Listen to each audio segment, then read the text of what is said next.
Praise the Lord. கர்த்தரும் இரட்சகருமாகிய இயேசு கிறிஸ்துவின் நாமத்தில் உங்கள் யாவருக்கும் என் அன்பின் வாழ்த்துக்கள். தேவனுடைய வார்த்தை சொல்கிறது 144 சங்கீதம் 15 வசனம்.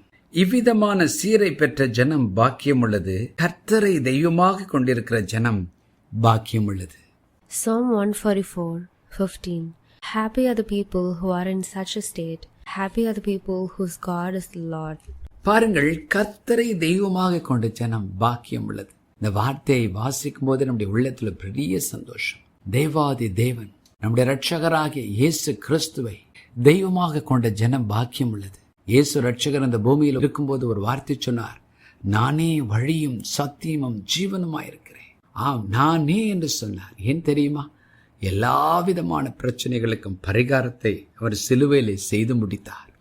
பாவத்துக்காக இரத்தத்தை சிந்தினார், வியாதிகளுக்காக தழும்புகளை ஏற்றுக்கொண்டார், சாபத்துக்காக சாபமான முள்முடியையும் சாபமான சிலுவையும் சுமந்தார். நமக்கு நித்திய ஜீவனை கொடுக்க அவரே தம் ஜீவனை நமக்கு அருளி செய்திருக்கிறார். ஆகவே தான் அவர் சொல்கிறார், நானே வழி, நானே சத்தியம், நானே ஜீவன். ஆகவே தான் கர்த்தரை தெய்வமாக கொண்ட ஜனம் பாக்கியம் உள்ளது. பாருங்கள், இயேசு கிறிஸ்துவாய் தேவன் பூமியில் வெளிப்படுவதற்கு முன்பதாக தம்முடைய ஜனங்களுக்கு தன்னுடைய வல்லமையை நிரூபித்து காண்பிக்கிறார். எகிப்திலே அவர்கள் அடிமைகளாய் இருந்த பொழுது பாருங்கள், தேவனுடைய ஓங்கிய புயம் பலத்த கரம் அவர்களை விடுதலை பண்ணினது. எப்படி? அந்த தேசம் தேவனை கண்டு கொள்ளும்படி, அந்த தெய்வத்தை புரிந்து கொள்ளும்படி, அவர் வல்லமையை அறிந்து கொள்ளும்படி 10 வாதைகளை அனுப்புகிறார். அதில் அந்த நாட்டு இராணுவம் தடுமாறி போகிறது. அவர்கள் விடுதலை பண்ணி தேவன் அவர்களை வெளியே கொண்டு வருகிறார். ஆனாலும் அவர்களை மறுபடியும் அடிமைப்படுத்த அந்த இராணுவம் துரத்தி கொண்டு வருகிறது. தேவன் அவர்களுக்காக செங்கடல் என்ற ஒரு பெரிய கடலையே 2ஆக பிளக்கிறார். அவர்களுக்கு வழியை உண்டாக்குகிறார். அதே கடலில் அந்த இராணுவத்தை அமிழ்த்து போடுகிறார். அதற்கு பின்பு செயற்கையான சில தடைகள் வருகிறது. மனிதர்களால் கட்டின எரிகோ சுவர் வருகிறது. அவர்கள் நடந்து போக முடியாத தடையாய் மாறுகிறது. ஆண்டவர் அதை உடைத்து போடுகிறார். அவர்களுக்கு கற்பாறையிலிருந்து தண்ணீர் கொடுக்கிறார். இவையெல்லாம் பார்க்கும்போது தேவனுடைய ஓங்கிய புயமும் பலத்த கரமும் தன்னுடைய பிள்ளைகளுக்காக எல்லாவற்றையும் செய்து முடிக்கிறது. பழைய ஏற்பாட்டிலே விடுதலை பண்ணுகிறார், வழி நடத்துகிறார், போஷிக்கிறார், பாதுகாக்கிறார். புதிய ஏற்பாட்டிலே தானே ஒரு பரிகாரியாக எல்லாவற்றையும் சிலுவையில் செய்து முடித்துவிட்டு, என் நாமத்தில் நீங்கள் எதை கேட்டாலும் அதை நான் செய்வேன் என்று சொன்னார்.